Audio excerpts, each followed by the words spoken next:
बोले कजरा श्री आदिनाथ भगवान की जय हो।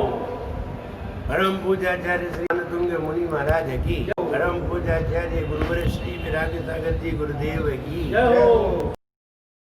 आचार्य सागर जय हो। आचार्य संघ की जय हो। अल्पश्रुतं श्रुतवतां परिहास धाम अल्पश्रुतं श्रुतवतां परिहासधाम भक्तिरेव मुखरी उरुते बलान् माम् भक्तिरेव मुखरी कुरुते बलानां यतो किलमधौ मधुरं विरौति यतो किलमधो मधुरविरोति तच्चाम्रचारु कलिका निकरैक हेतु तच्चाम्रचारु कलिका निकरैक हेतु। इस प्रकार यह छठवां छंद है। पूर्व में आचार्य मानुतुंग महाराज ने यह बात बताई कि मेरे अंदर शक्ति नहीं है, फिर भी मैं आपकी स्तुति करने के लिए तैयार हुआ हूं। आपकी स्तुति करने वाले कोई साधारण पुरुष नहीं रहे हैं। बड़े बड़े इंद्रों ने आपकी स्तुति कर पाई है। मुझ में शक्ति न हो करके भी मैं आपकी स्तुति करने के लिए तैयार हुआ हूं। लेकिन आगे कहने जा रही है, जो सरस्वती विद्या प्रसारक इसका फल है, यानी ज्ञान का प्रसारण करने वाला, इससे हमारे ज्ञान की वृद्धि नियम से होगी, इससे हमारी तर्क शक्ति बढ़ेगी, इससे हमारी स्मरण शक्ति बढ़ेगी। इसकी जाप ही ऐसी है जो हमारी स्मरण शक्ति को बढ़ाती है। इसकी जाप का अर्थ ही ऐसा है जो हमारी स्मरण शक्ति को मजबूत बनाता है। ऐसे मुनिराज को इसमें प्रणाम किया गया है, जो मुनिराज कोट बुद्धि रिद्धि के धारी है। आइए उस जाप को देख लेते हैं। सरस्वती विद्या प्रसारक इसलिए है, ऐसे भाव अगर मेरे अंदर आ जाते हैं, ऐसे परिणाम मेरे अंदर आ जाते हैं, जो परिणाम आचार्य मानुतुंग महाराज ने इस छंद में अर्पित किए हैं, वे वाले परिणाम को हम अगर आत्मसात कर लेते हैं तो ज्ञान का प्रकाश, धर्म का प्रचार, धर्म का प्रसार, धर्म की वृद्धि अपने आप ही होती है। उस व्यक्ति के अंदर भी होती है और उस व्यक्ति को जो देखता है उसके अंदर भी धर्म वृद्धि होने लगती है। किन्हीं किन्हीं मुनिराजों को देखते हैं, किन्हीं किन्हीं ज्ञानी मुनिराजों को देख करके हमारे अंदर भी ज्ञान पाने की भावना होने लगती है। किन्हीं किन्हीं संयमी को देख करके हमारे अंदर भी संयम की भावना पैदा हो जाती है। ऐसे ही ऐसा परिणाम बनाने से हमारे अंदर ज्ञान की वृद्धि होती है और सामने वाले के अंदर भी ज्ञान की वृद्धि होती है। और जैसे ही ज्ञान की वृद्धि होती है, स्मरण शक्ति अपने आप ही तीव्र हो जाती है। आगे जब देखेंगे तो आपको पता चलेगा। आइए जाप देखते हैं। ओम ह्रीम अरहम ओम ह्रीम अरहम नमो कोट बुद्धिनम नमो कोट बुद्धिनम ओम ह्रीम अरहम नमो कोट बुद्धिनम ओम ह्रीम अरहम नमो कोट बुद्धिनम। ऐसे मुनि महाराज कोट बुद्धि रिद्धि के धारी हैं। वे मुनि महाराज बड़े क्षेत्र में विराजमान। पहले कोट बुद्धि का मतलब समझ लीजिए। कोट का मतलब होता है कोथली। आपने सुना होगा गांव में जब अनाज होता था तो अनाज को रखने के लिए एक कोथली बनाई जाती है। ऊपर का मुंह वो कमंडल की तरह होता है। होता तो बहुत बड़ा है, टंकी जैसा। ऊपर बड़ा छेद होता है, उसमें सारा अनाज भर दिया जाता है। नीचे एक छोटा सा छेद होता है, उसमें से अनाज निकाला जाता है। जैसे कमंडल में बड़ा छेद होता है, उसमें से पानी डाला जाता है और छोटे छेद से पानी निकाला जाता है। ऐसे ही वो कोथली कही जाती है, उसमें वो अनाज को संकलित करके रख देते हैं। अगर हमारे यहाँ 100 बोरा अनाज हुआ है तो 10 बोरा अनाज वो उसमें भर के रख देते हैं और 90 बोरा अनाज बेच देते हैं। 10 बोरा अनाज रख लेते हैं, इसलिए रखा है कि अगले साल वो बीजभूत अनाज है, इसी बीज से अगले साल फिर अनाज बोया जाएगा। उसमें वो अनाज नष्ट नहीं होता, खराब नहीं होता, साल भर तक रखा रहता है। साल भर बाद एक एक बीज हजारों बीज पैदा करने की ताकत रखता है। एक गेहूं हजारों गेहूं पैदा करने की ताकत रखता है और एक गेहूं से, एक बीज से कई बीज खड़े हो जाते हैं, फिर कई बीज से और कई बीज खड़े होते हैं और फिर कई बीज से कई बीज खड़े हो जाते हैं। ऐसे वो कोट बुद्धिड़म माने उसमें रखा हुआ जो अनाज है, जो हमने आज से 10 साल पहले हमने जो याद किया था, आज से 10 साल 20 साल पहले जो पढ़ा था, आज हम भूल गए। अगर कोट बुद्धि रिद्धि होती तो 10 साल पहले का याद किया हुआ भी आज निकल करके आ जाता। जैसे कोतली में 1 साल 2 साल पहले रखा हुआ अनाज 2 साल बाद भी निकाला जाए तो वैसा ही निकलता है और वो अनाज, वो बीज कई बीज पैदा करने की क्षमता रखता है।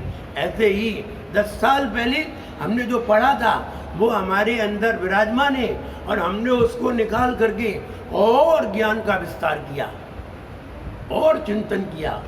इसे कहते हैं कोट बुद्धि। ये वाली बुद्धि धारणा वर्णी कर्म से उत्पन्न होती है। जब हम कोई चीज विशेष करके पढ़ करके याद करते हैं तब ये वाली बुद्धि पैदा होती है। हर किसी को नहीं होती। जो लोग पढ़ते हैं याद नहीं करते, नहीं ये वाली बुद्धि नहीं होगी। जो पढ़ते हैं और पढ़ करके गुनते हैं उनको भी ये वाली बुद्धि नहीं होगी। जो पढ़ते हैं, गुनते हैं और उसे धारणा पर ले आते हैं, याद कर लेते हैं, उनको ये वाली बुद्धि प्राप्त होती है। हर किसी मुनिराज को ये वाली बुद्धि प्राप्त नहीं होती। मुनिराज तो बहुत होते हैं और ये वाली बुद्धि वाले मुनिराज भी गिने चुने होते हैं, बहुत नहीं होती। कोट बुद्धि रिद्धिधारी वे मुनि महाराज जिन्हें कोट बुद्धि रिद्धि प्राप्त है, वे मुनि महाराज हृदय क्षेत्र में विराजमान है, जिनकी स्मरण शक्ति निरंतर बढ़ती हुई है। 20 साल पहले उन्होंने क्या पढ़ा था, उनके कंठ में पड़ा हुआ है, शायद जब निकाल सकते हैं। ऐसी बुद्धि तभी प्राप्त होती है जब हम धारणा वर्णी कर्म का क्षयोपशम बनाते हैं। अब ये विचार करिए कि हमारी याददाश्त कैसे बढ़े, हमारी स्मरण शक्ति कैसे बढ़े। टैबलेट खाओ बढ़िया वाली, स्मरण शक्ति बढ़ जाए। नहीं, टैबलेट से स्मरण शक्ति नहीं बढ़ती। बादाम खाओ, बादाम खाने से अकल नहीं आती, ठोकर खाने से अकल आती है। ये भूल जाओ कि बादाम खाने से अकल आती है। बादाम खाने से हमारी मेमोरी कार्ड की रेंज बढ़ती है, लेकिन अंदर कुछ डालने से स्मरण शक्ति बढ़ती है, रेंज बढ़ती है। 2 GB का 4 GB वाला हो जाएगा, 4 GB का है 8 GB वाला हो जाएगा मेमोरी कार्ड। और बादाम खाने से ये होता है, प्लेस अच्छा हो जाता है, लेकिन मेमोरी तो अपनी डालनी पड़ती है।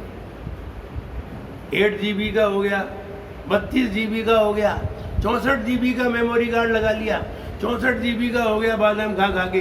अब उसमें कुछ भरो तो स्पेस बना लिया है। बादाम स्पेस बनाता है, ना कि उसमें कुछ भरता है। अब भरी हुई चीज हमें कैसे स्मरण में रहेगी, ये बात समझिए, भरी हुई चीज उसको याद रहती है जो आपने पढ़ा है, जो आपने याद किया है, जो आपने पढ़ा है उसको आप 4 लोगों को बताइए, आपकी स्मरण शक्ति बढ़ जाएगी। आपने जो भी पढ़ा है, जो भी सुना है, आप उसको जब तक 4-6 लोगों को नहीं बताएंगे तब तक आपकी स्मरण शक्ति नहीं बढ़ेगी। नंबर 1। नंबर 2, जो तुमने याद किया है, जो तुमने पढ़ा था, उसको आंख बंद करके एकांत में बैठिए और आंख बंद करके बिना शरीर को हिलाए स्मरण करिए। अगर आंख बंद करके शरीर को हिलाए बिना, कंपन किए बिना अगर वो तुम्हें स्मरण में आ जाता है तो समझना वो तुम भूलोगी नहीं। तीसरी, पहली बात 4 लोगों को सुनाइए।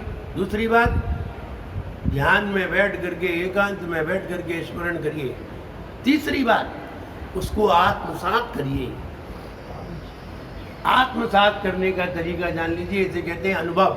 ये सबसे बेस्ट है, ये नहीं भूल सकते। जैसे आपने ये सीखा कि तैरना कैसे सीखते हैं, तो आपको कोच ने बताया कि आप जब पानी में पहुंचे तो अपने मुंह को पानी से ऊपर रखें और हाथ से पानी को काटें। हाथ इस तरह से घुमाएं। अगर आप इस तरह से हाथ घुमाएंगे तो आपका शरीर आगे सरक जाएगा, और इस तरह से जोर से घुमाएंगे और मुंह को ऊपर रखिए। अगर मुंह को अंदर कर दोगे तो पानी अंदर चला जाएगा और तुम्हारा घुमाना सार्थक नहीं हो पाएगा। हाथ घुमाना सार्थक नहीं हो पाएगा। दूसरा तरीका है पैर को भी ऊपर से फड़फड़ाना। ये तैरने के तरीके बताए। अब ये तैरने के तरीके तो बता दिए, अब आपको आत्मसात करना है। आत्मसात करने का तरीका है, आपको कोच ने पानी में पटक दिया, अब आपसे कहा करके बताइए, और आपने यूं हाथ चलाए और चला करके पानी में तैर लिया, आप तैरना सीख गए। ये आत्मसात कर लिया। आपने ये 20 साल की उम्र में ऐसा तैरना सीखा था, अब आप 50 साल के हो गए, 30 साल तक आपने तैरा नहीं था। आप अगर 50 साल की उम्र में कहीं पानी में गिर जाएं तो आपको तैरना आ जाए। इसे कहते हैं एक्सपीरियंस, इसे कहते हैं आत्मसात। ये नहीं भूला जा सकता मरते समय तक। आपने साइकिल चलाना सीख ली, और साइकिल चलाना आपने 20 साल की उम्र में सीखी थी, बढ़िया साइकिल चलाते थे। 30 साल तक, 40 साल तक आपने साइकिल चलाई ही नहीं, मोटरसाइकिल चलाते रहे, कार चलाते रहे, कभी साइकिल को छुआ ही नहीं। और 60 साल की उम्र में अगर आपको साइकिल चलाने को गए तो आप चला लेंगे। इसे कहते हैं आत्मसात करना। ये कभी भी नहीं भूला जा सकता। आपके हाथ में चाकू से कुछ बनाते समय आपकी उंगली कट गई, उंगली कटने के बाद दर्द हुआ, आप उस दर्द को कभी भी नहीं भूल सकेंगे। आपने किसी दीपक, जलते हुए दीपक की ज्योति को छू लिया और आपका हाथ जल गया, आप अज्ञानी थे। मैं अनुभव की बात बता रहा हूँ। अनुभव की बात इतनी खतरनाक होती है, जैसे हम ज्ञान कहते हैं। एक छोटा सा बच्चा, 8-9 महीने का बच्चा, घुटनों चलने वाला बच्चा, जब उसकी माँ ने कहा बेटा दीपक को हाथ नहीं लगाना, बच्चा कहाँ मानने वाला है, बार बार दीपक को पकड़ने के लिए, बार बार ज्योति को पकड़ने के लिए दौड़ता। माँ रोकती, नहीं मानता। आखिरकार माँ ने उसका हाथ बांध दिया। हुआ ये, एक दिन दीपक जल रहा था, माँ पानी भरने के लिए चली गई अब बच्चा अकेला और सामने दीपक ना हाथ बनाए ना कुछ, दौड़ के गया और जा करके दीपक की ज्योति को पकड़ लिया, जल गया, रोया, चिल्लाया। माँ आई, देखा तो माँ ने कहा हमने तुमसे मना किया था नहीं छू, लेकिन फिर भी तूने छू। ये बच्चे को अनुभव हो गया। अब हुआ ये कि अब माँ वहां नहीं थी, बच्चा वहां था, दीपक जल रहा था, लेकिन बच्चा दीपक को छू नहीं रहा। ये है आत्मसात अनुभव। अनुभव कभी भी नहीं भूलते। वो बच्चा चाहे 60 साल का हो जाए, जो ज्ञान उसने, जो अनुभव उसने 1 साल की उम्र में लिया, अब वो 60 साल का भी हो जाए और उससे कोई ज्योति पकड़ने को गए तो पकड़ेगा नहीं। ये है अनुभव। अनुभव का ज्ञान कभी भी नहीं भूलते। ये द बेस्ट नॉलेज, इससे बढ़िया कोई ज्ञान नहीं है। ये 4 कार्य करने से हमारे अंदर धारणा शक्ति मजबूत होती है, और धारणा शक्ति मजबूत होती है तो हमारी याददाश्त, स्मरण शक्ति इस जन्म में नहीं, अगले जन्म में भी जाकर के तीव्र हो जाती है। इसलिए आत्मसात करना चाहिए। हमारा ज्ञान कैसे बढ़े, हमारी मेमोरी कैसे बढ़े, हमारा आईक्यू कैसे बढ़े। आईक्यू बढ़ाना है। आईक्यू बढ़ाने के तरीके हैं, आप 10 मिनट से प्रारंभ करिए। आप 10 मिनट शरीर को बिना हिलाए हुए सिर्फ भगवान का स्मरण करिए। और अगर भगवान का स्मरण नहीं कर पाए तो किसी का भी स्मरण मत करिए, शांति से चुपचाप बैठिए। आपकी स्मरण शक्ति बढ़ेगी, नियम से बढ़ेगी। आपका आईक्यू बढ़ेगा, नियम से बढ़ेगा, क्योंकि मेमोरी कार्ड का स्पेस बढ़ जाएगा। आपका आईक्यू नियम से बढ़ेगा। तो एकांत में बैठते हैं, स्थिर होकर के बैठते हैं, उनका आईक्यू बहुत मजबूत होता है। आप चाहे 60 के हो, चाहे 65 के हो, आपका आईक्यू बढ़ता हुआ होगा, लेस होता हुआ नहीं। इसलिए यहाँ कोट बुद्धिणम वे मुनि महाराज, जो कोट बुद्धि रिद्धि के धारी मुनि महाराज है, उन मुनि महाराज को मेरा मन से, वचन से, काय से प्रणाम होवे, ऐसी बुद्धि मुझे भी प्राप्त होगी।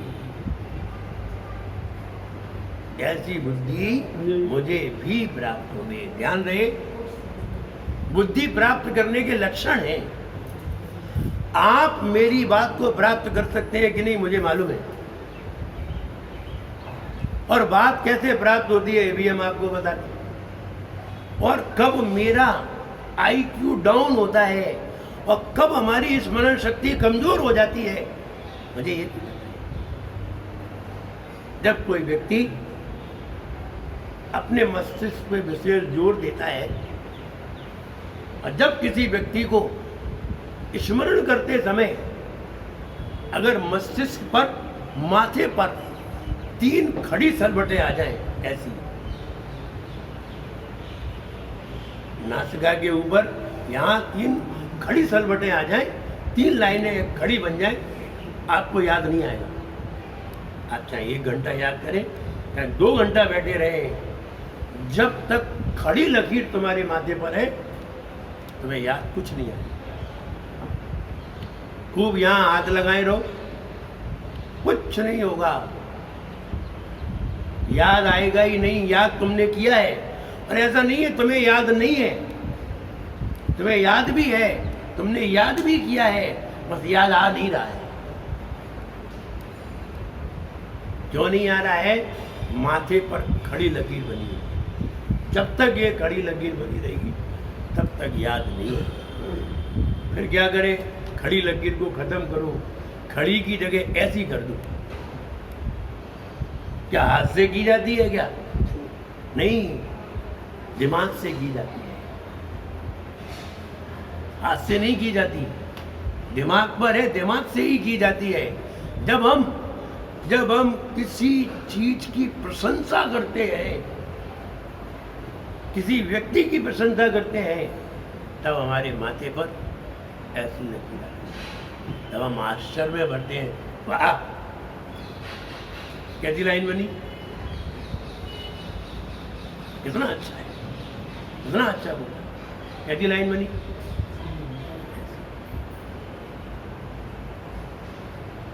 जब हम प्रशंसात्मक विचारों से भरते हैं, गुणात्मक विचारों से भरते हैं, तब हमारी लकीर ऐसी होती है। जब हम गुस्सा में होते हैं, टेंशन में होते हैं, तब हमारे सिर की लकीर ऐसी होती है। टेंशन में कोई चीज़ स्मरण नहीं आती, प्रशंसा में सब चीज़ स्मरण आती है। आप एग्ज़ाम देने जाते हैं, आपने एग्ज़ाम दिए हैं, आपके बच्चों ने एग्ज़ाम दिए हैं, आपने भी कॉलेज में एग्ज़ाम दिए, स्कूल में एग्ज़ाम दिए। जब कोई प्रश्न का हल नहीं आता है तो हम माथा पकड़ के बैठ जाते हैं और हमें 3 घंटे में भी याद, और हमने याद किया है और हमें याद है, लेकिन बस माथा ही पकड़े रहते हैं, सरवटें ऐसी बनी रहती हैं। होता ये है, समय खत्म हो जाता है, हमें काफ़ी जमा करनी पड़ती है, और हम जैसे ही एग्जाम रूम से बाहर आते हैं और हमें उत्तर याद आ जाता है। कहिए एग्जाम रूम में याद नहीं आया, बाहर क्यों याद आया? कहीं ना कहीं कोई कमी थी। ये स्विच ऑफ करने का तरीका है और ये स्विच ऑन करने का तरीका है। जब हम प्रशंसात्मक होते हैं, जब हम प्रसन्न मुद्रा में होते हैं, तब हमारी याददाश्त बढ़ती है। इसलिए ये कहा है, खुश रहो, प्रसन्न रहो, फिर याद करो, जल्दी याद होगा। मेरे जो पढ़ाने के तरीके हैं, जब हम पढ़ाते हैं तब इसका प्रयोग करते हैं और सबको फौरन याद करा देते हैं। मेरे तरीके, इसके भी तरीके, याद कराने के भी तरीके हैं और भुलाने के भी तरीके हैं। आप घर की इतनी सारी बातें दिमाग में लिए हैं और हम सारी बातें तुम्हारी भुला दें और अपनी चीज़ याद करा दें, ये भी तो एक कला है। हर किसी को तो बहुत बढ़िया कला है, पर हम ये कला आपको बता रहे हैं। एक सिपाही ने जब एक चोर को पकड़ लिया, उसके हाथ में हथकड़ी नहीं थी, वरना हथकड़ी बांध देता। हाथ में हथकड़ी नहीं थी, अचानक चोर सामने चौराहे पे दिखाई दे गया, पकड़ लिया उसे। पकड़ तो लिया, अब हथकड़ी थी नहीं। अब वो असमंजस में था कि क्या करे। तो चोर ने कहा, थोड़ी दूर पर कोतवाली थी, थाना था, तो चोर ने कहा, सर आप यहीं बैठो, हम हथकड़ी ले आए, आप यहीं बैठो, हम कोतवाली से हथकड़ी ले आए, फिर आपको दे देंगे, आप हमें पहना। तो सिपाही बोले, मुझे बेवकूफ समझता है, तू यहीं बैठ, मैं लेके आता हूँ।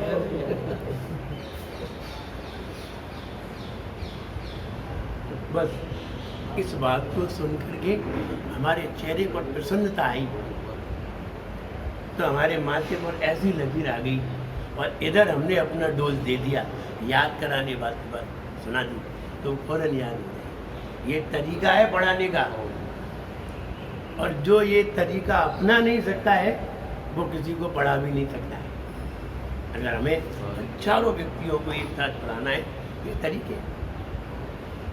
तो कहने का मतलब ये है कि ज्ञान की बात है तो हमें पहले अपनी स्मरण शक्ति बढ़ाना चाहिए। स्मरण शक्ति के लिए ऐसे मुनिराज को प्रणाम करना चाहिए जिन्होंने जिस विद्या से उस ज्ञान को प्राप्त किया है। उनको अगर हम प्रणाम करेंगे तो ये उनकी विद्या हमारे पास आने लगेगी और धीरे धीरे वो ऊर्जा ही हमारे ब्रेन पर असर करेगी, मेरी स्मरण शक्ति अपने आप ही बढ़ेगी। ये तरीका है धारणा वर्णी कर्म का क्षयोपशम बनाने के लिए हमें ये सब करना होगा, और जब तक हम ये नहीं करेंगे तब तक हमें ये शक्ति प्राप्त नहीं होगी। तो ऐसी विद्या जो हमें जल्दी याद करा दे और हमें याद करा दे। तो कभी कभी लोग कहते हैं कि पॉजिटिव थिंकिंग रखना चाहिए, नेगेटिविटी नहीं सोचना चाहिए, नेगेटिविटी होने के कारण व्यक्ति को याद नहीं होता है, नेगेटिविटी होने के कारण व्यक्ति का कार्य नहीं होता है। लेकिन उन्हें खुद नहीं मालूम कि पॉजिटिव किसे कहते हैं। वो तो ये समझते हैं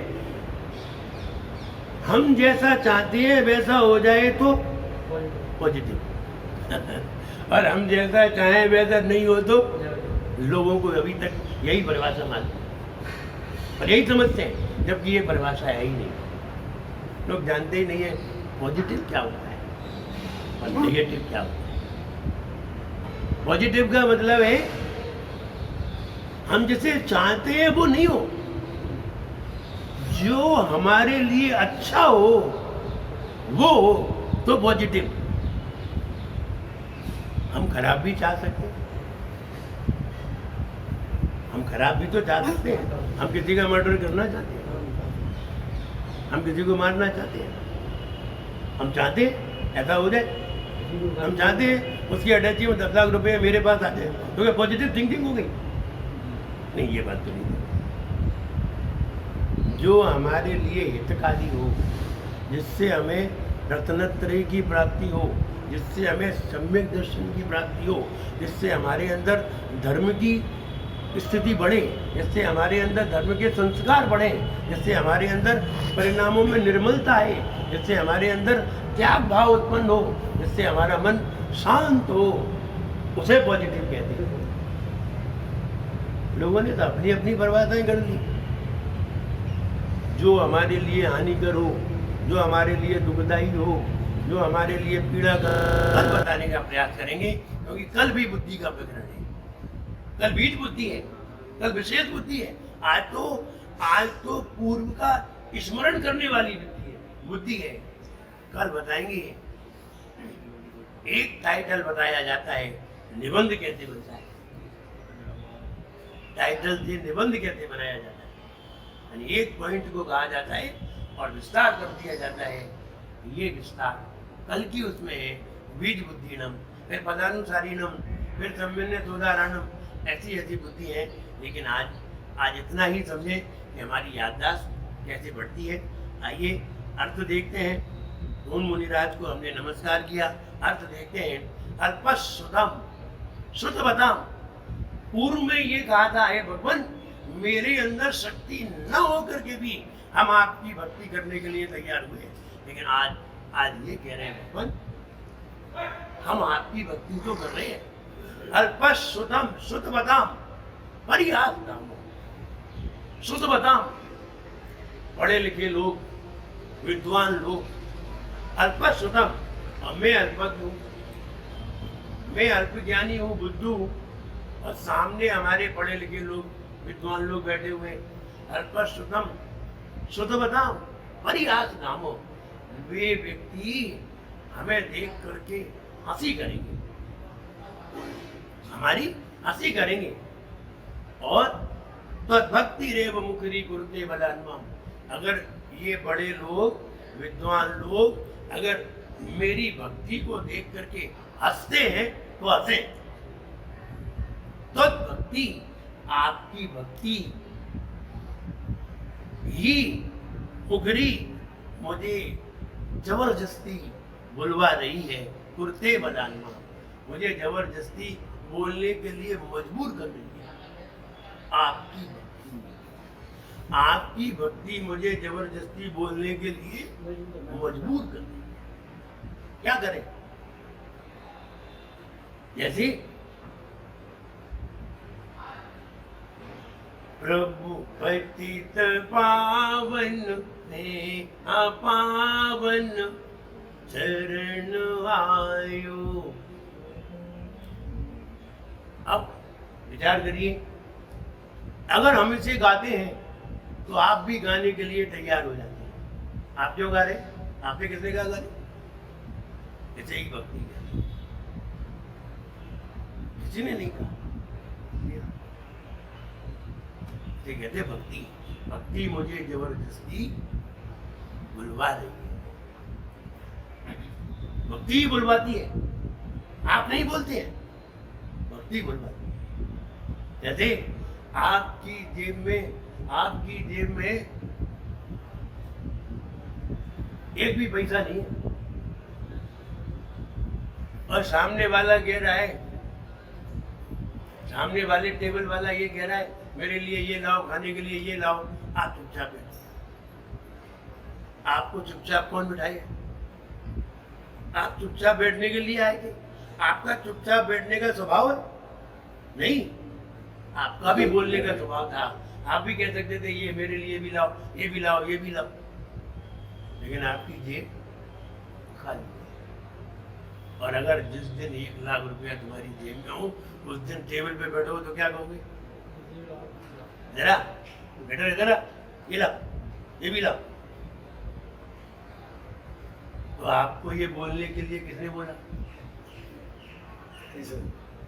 इसने बुलवा दिया, तो इसने ही तुम्हारी मुंह को बंद करवा दिया। ऐसे ही हे भगवान, ऐसे भक्ति हमें जबरदस्ती बुलवा रही है, मैं नहीं बोल रहा हूं, भक्ति बुलवा रही है। ये विद्वान लोग हंसे तो हंसे, हमें इनकी कोई परवाह नहीं है। हे भगवान, आपकी भक्ति के समय अगर विद्वान लोग हंसे तो हमें इसकी कोई परवाह नहीं है। मैं आपकी भक्ति तो करूंगा, मैं आपकी भक्ति तो करूंगा ही, विद्वान लोग कितना भी हंसे। आगे कहते हैं, ये कोकिला किल मधु, जैसे कोयल किल निश्चय थी, मधु मधुर मधुरम विरोधी। ये कोयल सुरीली आवाज में बोलती है। क्यों बोलती है? आप कोयल से कह के देखो, कोयल के पास अच्छी अच्छी चीजें ले जाके देखो, उसके पास रख दो और कहो कि हमें आपकी आवाज सुनाती है? नहीं सुनाती। लेकिन जब आम की बोर निकल आए, आम की बोर निकल आए और काली घटा छा जाए, पर देखो कोयल कितनी जोर से कुहकती है। चाम्र चारु कलिका निगरेगी, तो कोयल कभी बोलती नहीं है, लेकिन आम की बोर उसे जबरदस्ती बुलवा देती है। अर्थ क्या निकला? हे भगवान, जैसे कोयल को आम की बोर जबरदस्ती बुलवा देती है, मीठे शब्द सुनवा देती है, कोयल को बोलने के लिए मजबूर कर देती है, जैसे आम की बोर कोयल को जबरदस्ती बोलने के लिए मजबूर कर देती है, वैसे ही आपकी भक्ति मुझे जबरदस्ती बोलने के लिए मजबूर कर देती है। ये विद्वान लोग आते तो आते हैं, हमें इसकी कोई परवाह नहीं। कई लोग हैं बड़े लोगों को देख करके शर्मा जाते हैं, मंदिर में पूजा करने नहीं आते, रोजी दुपट्टा नहीं पहनते, शर्म लगती। वो कहते हैं आपकी भक्ति मुझे जबरदस्ती बुलवा रही है, जैसे कोयल को आम की बोर जबरदस्ती बुलवाती है, ऐसे ही आपकी भक्ति मुझे जबरदस्ती बुलवा रही है। ये वाला भाव इसमें दिया है। और ऐसा भाव अगर मेरे अंदर आ जाए कि भगवान दुनिया हंसे तो हंसती रहे, लेकिन हम तो आपकी भक्ति करेंगे, हम तो आपकी पूजन करेंगे, हम तो जैसा शास्त्र में लिखा है वैसा करेंगे, हम नहीं मानेंगे। और ऐसा अगर किसी के अंदर भाव आ जाता है, उसकी स्मरण शक्ति तीव्र होती है और ज्ञान का प्रसार होता है, और लोग चारों तरफ यही चर्चा करते हैं। सामने वाला व्यक्ति देखो, इतनी विपरीत परिस्थिति में भी उसने धर्म को नहीं छोड़ा, उसकी कथाएं शास्त्रों में लिखी जाती हैं। इसलिए ज्ञान का प्रसार होता है, ज्ञान का प्रसार होता है, ज्ञान का विस्तार होता है, लोगों की स्मरण शक्ति बढ़ती है। ऐसे मुनिराज को प्रणाम करने से, ऐसा भाव लाने से। आइए इसका पद्यानुवाद देख लेते हैं। हे अनंत गुणवादि जिन आदि आदि आधार, गुण चाहूं उनके सदा नमूं बारंबार। अल्प ज्ञान मुझ में भगवान, बुद्ध जन हंसे नहीं, बुद्ध जन हंसे मुझे नहीं मान, लेकिन भक्ति बलात् तुम्हारी करवाती हमसे गुणगान।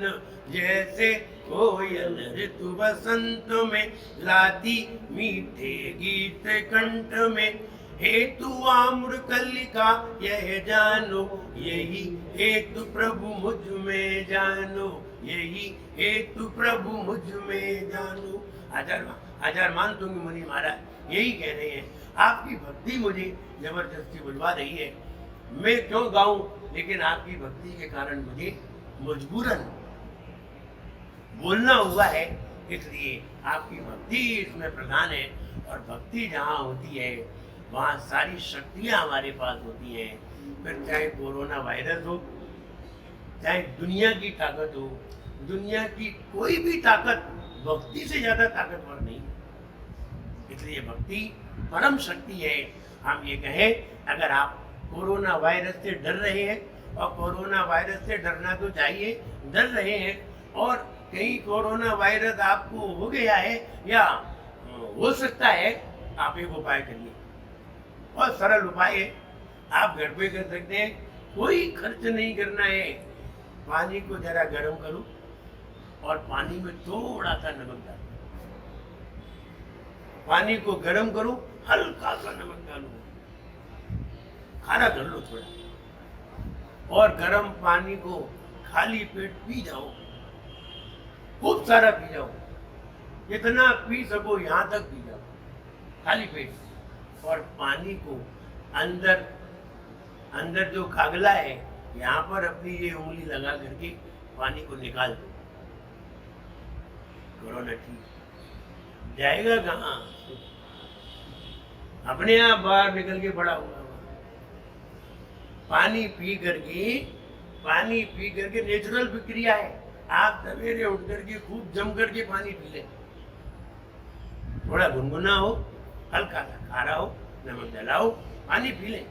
और पानी पी ले, और पानी पी करके 2 उंगली है, ये वाली उंगली अंदर जाकर के कागला को टच करा। ये उंगली जैसे ही कागला को टच करेंगी, वैसे ही पानी बाहर। सबसे बढ़िया तरीका, इससे बढ़िया तरीका तो होना मुश्किल है, बिल्कुल सरल है, हर व्यक्ति कर सकता है। ऐसा नहीं है कोई व्यक्ति नहीं कर सकता। आप हमारे जैसे महाराज तो नहीं जो आप नहीं कर सकते। हमारे लिए दूसरा उपाय है, हम अपना दूसरा उपाय करते हैं। तुम अपना उपाय करो, हम अपना करेंगे। तुम तो इंजेक्शन भी लगवा सकते हो, सब कुछ करवा सकते हो, हम थोड़ी करवा सकते हैं। हम अपना उपाय करते हैं, हम अपने उपाय से स्वस्थ हैं और अपने उपाय से ही स्वस्थ रहेंगे। आप अपना उपाय करिए, बहुत सरल उपाय है। सवेरे उठ करके 1 लीटर 2 लीटर पानी जितना पी सको पी जाइए। पी करके ये 2 उंगली है, ये उस उंगली को कागला को टच करा दीजिए, बाहर पानी अपने आप। और अगर ऐसा करते तो आपकी बहुत सारी और बीमारी भी ठीक हो जाएंगी कोरोना के साथ, और दूसरी चीजों को भी निकाल लाएगा। जितनी भी पेट में बीमारी थी सब बाहर कर देगी और आप स्वस्थ रहेंगे। थोड़ी देर में आप बिल्कुल हल्के से हो जाएंगे। आप रोज करिए, आपको कुछ नहीं होना है। चाहे वो कोरोना चाहे दिसंबर तक हो, चाहे जनवरी तक बना रहे, कुछ नहीं होना है। आप रोज ये करिए। जब बोले बड़े को जाए अच्छा,